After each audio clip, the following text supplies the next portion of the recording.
Once upon a time, in the seemingly quaint town of St. Albans, I found myself enrolled at Oaklands College, a place that whispered promises of knowledge and growth.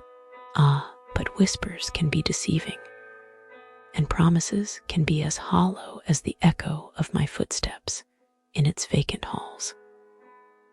From the moment I crossed the threshold of Oaklands College, I knew something was amiss. It was as if the very walls, painted in shades of neglect, were weeping for the souls that wandered within. The students, my fellow inmates in this educational penitentiary, roamed the corridors with the grace of a herd of wildebeests, their manners as rough as the textures of their ill-fitting uniforms, which I dare say were chosen with the aesthetic sensibilities of a color-blind bat. My first encounter with the scholarly inhabitants of this institution was akin to stumbling into a den of untamed creatures. They were rude, like children who had been deprived of affection and had found solace only in the art of bullying. They bullied each other, they bullied me, and they would have bullied the very air had it dared to breathe differently. It was a bulledom, a kingdom where cruelty was the currency and misery the crown. The tutors, oh, the tutors, they treated us not as the young scholars we were, but as errant toddlers in need of a firm hand. They sent students out of class with the flick of a wrist and the cold finality of a verdict. Detentions were handed out like party favors, and I, a stranger in this land of primary school antics, was left bewildered, my intellect starved in the famine of their low expectations. I recall, with a clarity that cuts like glass, an incident so trivial, yet so telling of the Orwellian nightmare that was Oaklands. In a moment of youthful exuberance, I dared to quench my thirst with the crystal clear essence of life, Itzelfwater.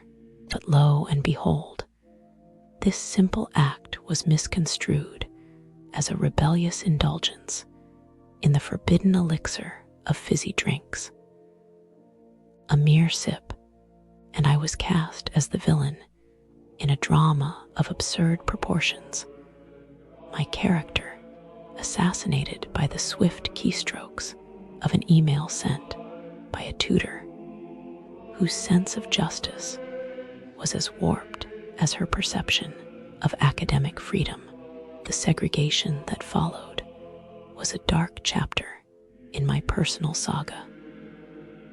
Every minor infraction was met with a disproportionate response, as if I were a pariah to be shunned by the entire academic populace. It was a game of whisper and woe, where a comment about someone's resemblance to a certain historical figure became a scandal of biblical proportions. The irony was as rich as the humor was non-existent in this devout Christian nursery, where even the mention of a deity was enough to stir the pot of hysteria. But oh, dear listener, the tales of woe do not end there. The college, in its infinite wisdom, seemed to turn a blind eye to the very real dangers that lurked within its walls. A young damsel, such as myself, was harassed by a male student, her cries for help as silent as the response from those charged with our safeguarding. It was a place where homophobia and ableism ran rampant, ignored by the very teachers who should have been the protectors of justice and equality. The plumbing course, a veritable pantomime of ineptitude, was a farce wrapped in a fiasco. The tutors, as fleeting as the seasons, left us adrift in a sea of confusion, their knowledge as leaky as the pipes they were supposed to teach us to mend. We were but hapless apprentices, our financial stability hanging in the balance as we waited for coursework to be sent off into the abyss of administrative incompetence. And let us not forget the bridle way, once a cherished path for both equestrians and pedestrians alike, now cruelly snatched away by the college's insatiable appetite for... Welcome to our exploration of the businesses surrounding the esteemed Oaklands College in St. Albans. As we stroll through the vicinity, one can't help but feel a tapestry of experiences woven by the diverse establishments that dot the landscape. However, our journey today is not one of unbridled optimism, but a candid reflection on the sentiments echoed by those who have traversed these paths before us. The aroma of coffee, a staple in the morning routine of many, leads us to Ancora Coffee, a locale that promises the comforting warmth of a well-brewed cup. Yet the whispers of discontent hang in the air, a bitter aftertaste much like the coffee that has left many a patron longing for the embrace of a more welcoming cafe. The art of coffee making seems to have lost its finesse here, with reports of lukewarm beverages and a pervasive sense of disinterest from the staff. It's as if the baristas have forgotten the simple joy a perfect coffee can bring, leaving customers feeling more like inconveniences than the lifeblood of the business.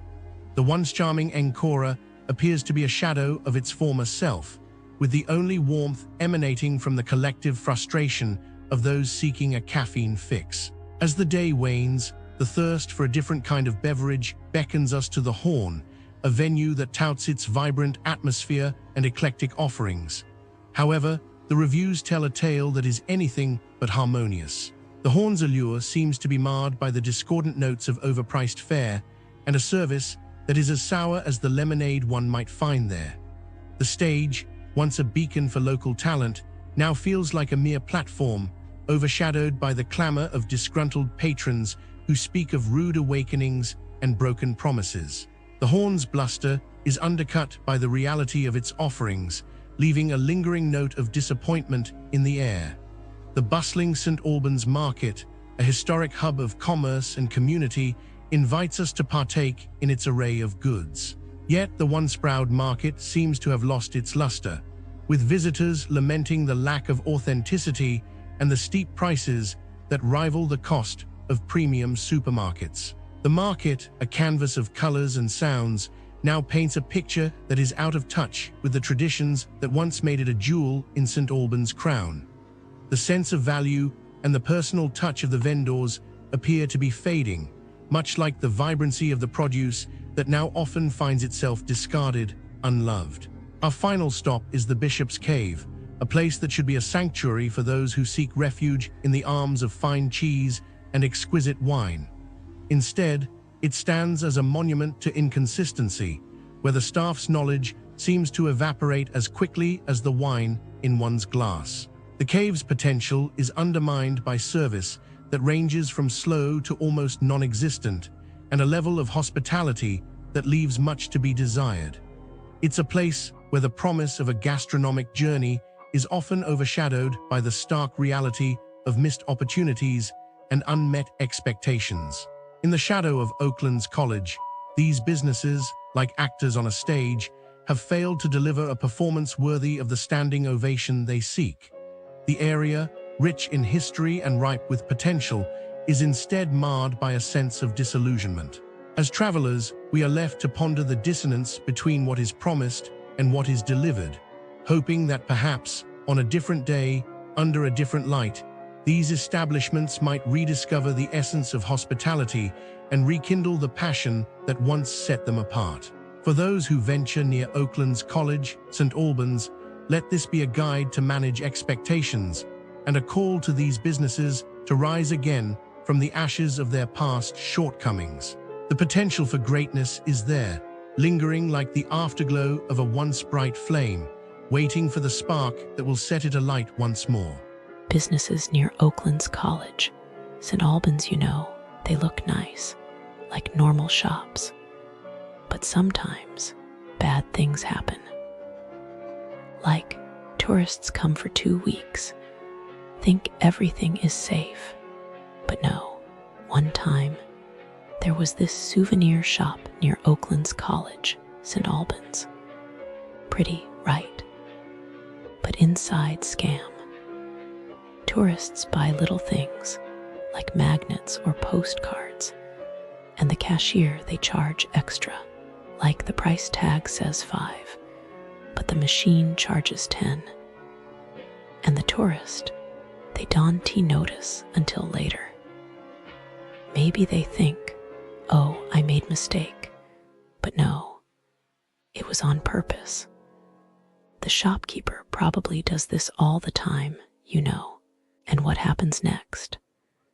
The tourist goes back, but the shopkeeper just smiles, says, no, you wrong, and nothing changes. The tourist leaves sad, loses money, and the shopkeeper keeps doing it. Then another place near Oaklands College, St. Albans, a small cafe. Looks cozy, but the menu prices. Fake. You order a coffee for 3, but when the bill comes, it's 5. And if you ask, they say, oh, price went up today, but it didn't tea. They just hope you won tea argue. And tourists, they don't want trouble, so they pay. The cafe keeps doing it because no one stops them. Maybe one day, someone complains to police, but until then, scam. And the worst, fake charity collectors. Near Oaklands College, St. Albans, sometimes people stand outside shops with clipboards, asking for donations. They look official, but the money, it doesn't go to charity. It goes in their pocket.